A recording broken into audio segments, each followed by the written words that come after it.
The world is changing, and the impact of these changes can be felt in key sectors of human society.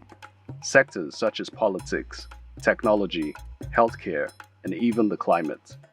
These changes have touched the world's smallest and largest economies, and one key result of this is the steady departure from dependence on fossil fuels. For a country like Nigeria, where exportation of crude oil is still the largest contributor to the economy, the need to diversify has never been more urgent. In response to this, the government and individuals in the private sector have intensified efforts to explore other means of generating income.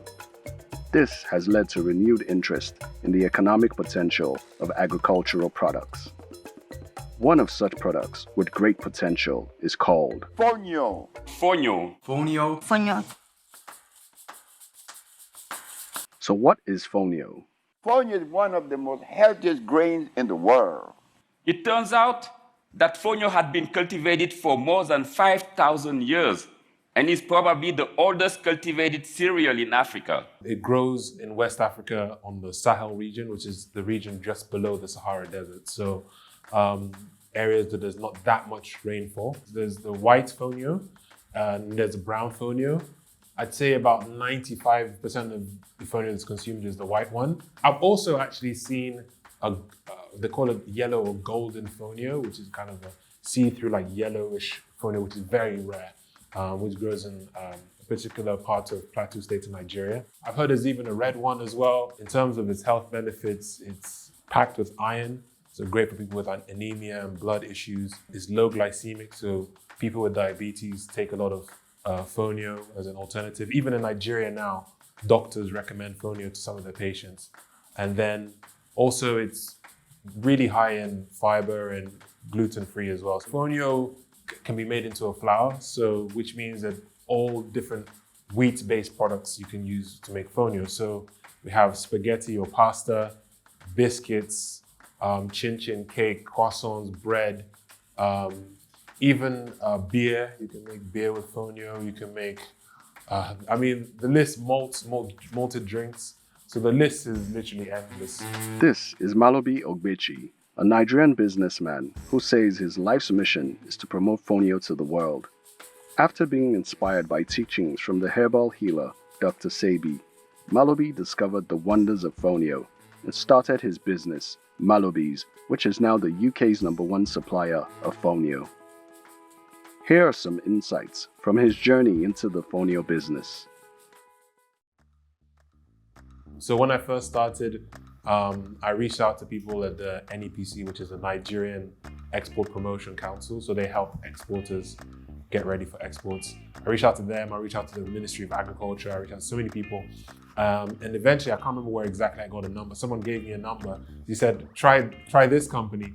And that's how I found my first supplier of the fonio in Plateau State in Jos, Nigeria. Back then, the price of fonio was crazy expensive, and I was sending it by air. So the air freight cost alone for 100 kilograms, I don't know whether I had a bad, freight forwarder or something, but I was paying about 300 pounds to move 100 kilograms. And then the cost of fonio, I was paying another maybe 150, 200. So I paid let's say 500 pounds to move 100 kilograms. And yeah, and to be honest, in the beginning, I lost money because I was just figuring things out. And then when I get it to the UK, I didn't confirm how much the person was going to pay me, and my prices were too high. So I did lose money in the beginning. How I found my first partner is that I would go to their store. They have a retail store and they do distribution as well. I would go to their store, I'd have conversations with them. I'd talk to them about how we can partner together. And it was just by building that relationship. And eventually they told me that, one of their suppliers of fonio was not doing too well. So I kind of stepped in and promised them that, look, if I can get it in the quality and on time, would you work with me? And they said yes. So since then, for the past, let's say 3 years, we've been working together. We're focusing on UK and the US right now. So those are the two markets we're exporting to. But most of the fonio in the world is actually consumed in West Africa today, but mostly locally. So I see us, in the future also tapping into the African market. especially in the bigger cities, because usually fonio is eaten in like rural areas. So, capital cities like Accra, Freetown, etc., in Sierra Leone. And also Western countries, I think there's a lot of a push for gluten-free. It's a big trend in the West. So especially the UK is one of the biggest markets for gluten-free, but you have France, Germany. So we can tap into the gluten-free or free-from market, which is a big trend right now. The Forex is great. So you can earn in dollars and pounds, which is great, irrespective of what's going on with the local currency, knowing that, you can hedge with the dollar and the pound is really, really great. Also getting to, travel to other countries, especially if you're pushing it aggressively, you can go to like trade shows. Right now, we don't have boots on the ground in these foreign countries. We work directly with our partners. So it's about building relationships with people that you can work with in the long term. Also, you can tap into like sort of premium food stores. So like in the States, you have places like Whole Foods or Holland and Barrett in the UK. So these are premium, higher margin markets that you can tap into, especially when we start making our own retail products. We can tap into that market. Whereas when you're exporting to other countries that are not necessarily Western, you're just usually sending it in bulk and the margins are a lot less. So I think for now, the biggest markets would be like the US, the UK, France, maybe Germany as well. We wanted to do everything at the beginning, right? But I think now we're focused more on the FMCG final products, product innovation, that kind of thing. We wanted to do all the way to the farm, but it's quite difficult. There's a lot of insecurity issues. So what we do now is we build our own cooperatives, and then we also partner with cooperatives in the northern part of Nigeria. So they handle the farming, cultivation, and sending the raw material to us. And then we process it. We call it primary processing, just cleaning it, removing the husk and all that. And then we do the secondary processing, which is pasta products, etc. But even now, we're trying to go away from the primary processing. So we don't want to be the one cleaning it and making the grain and the flour. We just want to be doing like pasta, cereal, all this interesting, colorful products, rather than getting into the kind of beginning of the supply chain so that everyone can eat from it. We don't have to be the ones doing everything, right? So, and also when you're not doing everything, it's a lot easier to manage your company. You're not calling someone in Jos like, oh, what's going on over there and that. So we just have our factory in Port Harcourt in Nigeria, and we just focus on that and then have partners that do other parts. As the business has grown, our competitors have changed. In the beginning, we used to compare ourselves to like just a market stall, just selling stuff in a market in London. And then we started looking, okay, are we more of, we're looking into food service like restaurants, but then we're just focusing more on the FMCG side. So we're gonna focus on Fonio for now, but we want to expand into other healthy foods like date sugar, moringa, date syrup, and other healthy ingredient, mango butter. So there's other kind of ways that we can tap into, but going beyond just exporting the raw material and adding value. I think first of all, there's layers to it, right? I think not enough Nigerians are tapping into the export market as it is. We do exports, but compared to some of our neighboring countries, we're not doing anywhere near what we're supposed to be doing. I think Nigeria has been a bit over-reliant on oil and gas.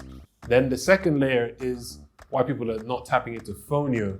And I think it's just people don't really appreciate it. In this, let's say in the southern part of Nigeria, people don't even know about Fonio. Most people have not heard about Fonio. And then in the northern part of Nigeria, people eat Fonio and they know about it, but it's kind of looked down on. It's kind of seen as like a poor people's food. Some parts of Africa, they call it hungry rice, which is ironic because it's more expensive in the foreign countries compared to rice, but here we just don't appreciate it as much. So in Nigeria, there needs to be more of a push towards healthy eating, healthy foods, natural foods, which is happening in pockets of Lagos and bigger cities, but as a country, there's not that much of a big push for natural and healthy foods. Fonio is so new that a lot of it is done manually. So our Fonio, we have cooperatives that wash it manually, 3 times which, you know, is a lot of labor costs, it takes a lot of time. So if the government can invest or work with us to help create machines that can process the fonio, wash it, clean it, remove the husk altogether, which exists for other kind of grains and stuff, that would honestly help and make fonio much more competitive to other grains and foods. So there's multiple ways that people can get into the value chain. Let's start right at the end where we're playing, which is the value-added product. Packaging is a gap in the market, not just for people like myself.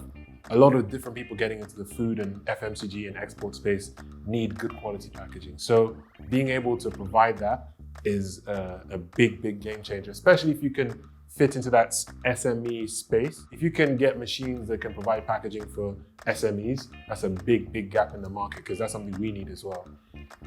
Another gap in the market, I would say, is basically where I started, which is buying the finished product, the fonio, from an exporter or supplier and adding a margin. Like, essentially you can call it being a broker, adding a margin and then selling it off to someone. So that's the best way to start, especially if you're new to the export game, because a lot of people, what they try and do is they just try and jump into the deep end and, you know, start farming and start doing the whole thing. But what I recommend people do is start from the buyer side, the end side. Just buy the final product, export it, or even import it, buy it directly from an exporter, sell it to your local buyer, whatever it is, a supermarket, cafe, whatever it is. Add your own margin, even if it's 5, 10%, 20%, add it on, just so you can get the feel of the business of the whole importing thing. And then slowly work your way back in the value chain. Because I've been here for a while, so I have very competitive price for the raw grain. And then you can buy it from us and then, you know, sell it. Then eventually, you know, you can graduate to coming back to Nigeria and then processing it yourself, exporting it, etc., etc. Then I think the biggest opportunity for fonio is in the mechanization of processing. So if you have a larger budget and you can invest in, or you can go to somewhere like India or China, you can find a machine that you can calibrate to work with fonio, and you can build your own equipment. You can, you know, you can get your own IP, you can start selling that equipment and make money for the rest of your life, because the fonio market is only going to get bigger and everyone is looking at exporting the grain, or, you know, everyone's going to be going, that's the obvious way to go. But if you can set yourself aside and say, look, I want to be in the mechanization space, whether it's harvesting the fonio, whether it's cleaning the fonio, whether it's removing the husk, there's so many places to play in that. That's, for me, is the biggest opportunity in the fonio business. In terms of margins, I think with fonio, you can make about 50 to 30% margin, depending on who you're selling it to. If you're selling it to like a distributor or a wholesaler, you're probably playing with like 30% margin. And then when you're selling it to a retailer, you can do 50, sometimes even up to 60%, because it's such a new grain. So the price is very volatile. Different people are charging different things. So there's no standardized price yet. It's not balanced yet. So you can actually end up making very good margins. One of the great things about fonio is the shelf life. So a lot of people are doing more perishable goods like yams and stuff, which kind of, maybe if there's a delay at the port, you can lose your whole shipment. So fonio actually has a shelf life is about 4 years, depending on where you get your supplies from and if the moisture content is quite low. So you don't have to worry about that. And for people that are looking to get into export, I honestly always recommend that they start with something that's non-perishable, because you don't want to do the first time and work with yam. I've heard so many horror stories of people trying to do export yam, and then there's a delay, or the freight forwarder was bad and they lose the whole shipment, and then, you know, they lose all their money. So honestly, I would recommend people do stuff that's non-perishable, like grains like fonio, like cocoa beans, shea butter, hibiscus flour, stuff that doesn't really, I wouldn't want to do avocados or plantain or bananas. Just stay away for now. Here's a summary of action steps for anyone thinking of going into the business of fonio. Research. Start small. Build relationships. Understand the market. Create a working business model. Create solutions. Find your unique space in the value chain. The Fonio business has immense opportunities for earning foreign exchange. This has been proved by different entrepreneurs from Africa, from those building processing solutions to those establishing connections with foreign markets. There is a place for everyone in the value chain. All you have to do is take the first step by reaching out to others who are already in the business of Fonio.